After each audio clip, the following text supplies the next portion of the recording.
இன்னைக்கு நம்ம super star கிச்சன்ல பொரி உருண்டை எப்படி பண்றதுன்னு பார்க்கலாம். இந்த வாரம் குக் வித் கோமாளி டிவி ஷோல பொரி உருண்டை சேலஞ்ச் தான் வச்சிருக்காங்க.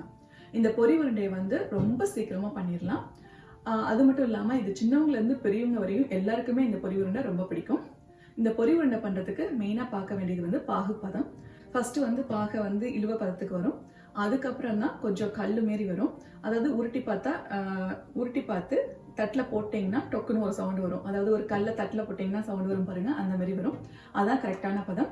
அந்த பதத்துக்கு வந்ததுக்கு அப்புறமா பொரியை போட்டு நல்லா கிண்டி சூடாக இருக்கும் போதே உருண்டை பிடிக்கணும். கையில் எண்ணெய் இல்லை நெய் இல்லை அரிசி மாவு கூட தடவிக்கலாம். வாங்க எப்படி பண்றதுன்னு பார்க்கலாம்.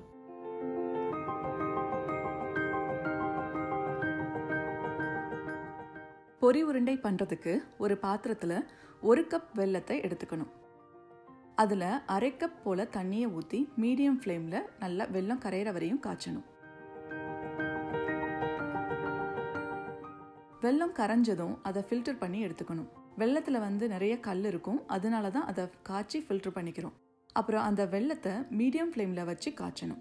இப்போ பாகு கொஞ்சம் திக்காக ஆயிடுச்சு. அதை கொஞ்சம் தண்ணியில் ஊற்றி பார்க்கணும். பாகு தண்ணியில் ஊற்றும் போது கரைஞ்சிடக்கூடாது. இப்போ இழுவ பதத்துக்கு இருக்கு. இன்னும் கொஞ்ச நேரம் விட்டு தண்ணியில் ஊற்றி பார்க்கணும். இப்போ தண்ணியில் ஊற்றி பார்த்தீங்கன்னா நல்லா உருட்ட வருது, கல்லு மாதிரி இருக்கு. இதை ஒரு தட்டில் போட்டு பார்த்தா நல்லா சவுண்டு வரணும்.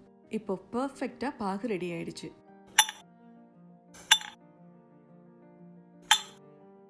பாகு அடுத்த ஸ்டேஜுக்கு போகாமல் இருக்க கொஞ்சம் லெமன் ஜூஸ் சேர்த்துக்கணும். அப்புறம் உங்களுக்கு தேவைன்னா 1/4 டீஸ்பூன் ஏலக்காய் தூள், 1/4 டீஸ்பூன் சுக்குத்தூள் சேர்த்துக்கலாம்.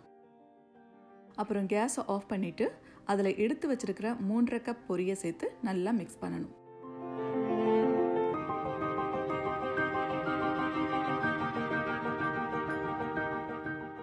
சூடாக இருக்கிறப்பயே உருண்டை பிடிச்சிடணும். சூடு ஆறிடுச்சுன்னா உருண்டை பிடிக்க வராது. கையில் நல்லா எண்ணெய் இல்லாட்டினா நெய் இல்லாட்டினா அரிசி மாவை தடவை கூட நல்லா இறுக்கமாக உருண்டை பிடிக்கணும்.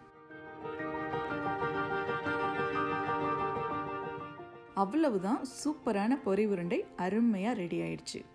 நீங்களும் இதை உங்கள் வீட்டில் ட்ரை பண்ணி பாருங்கள்.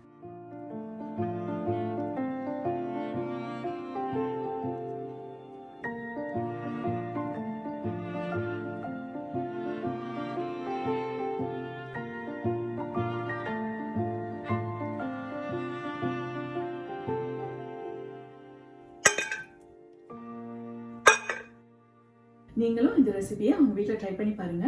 மறக்காம சூப்பர் ஸ்டார் கிச்சனை சப்ஸ்கிரைப் பண்ணிக்கோங்க. பக்கத்தில் இருக்கிற பெல் பட்டனையும் ப்ரெஸ் பண்ணிக்கோங்க.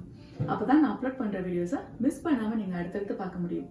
உங்களுக்கு இந்த வீடியோ பிடிச்சிருந்ததுன்னா லைக் பண்ணுங்க, கமெண்ட் பண்ணுங்க, ஷேர் பண்ணுங்க. நன்றி.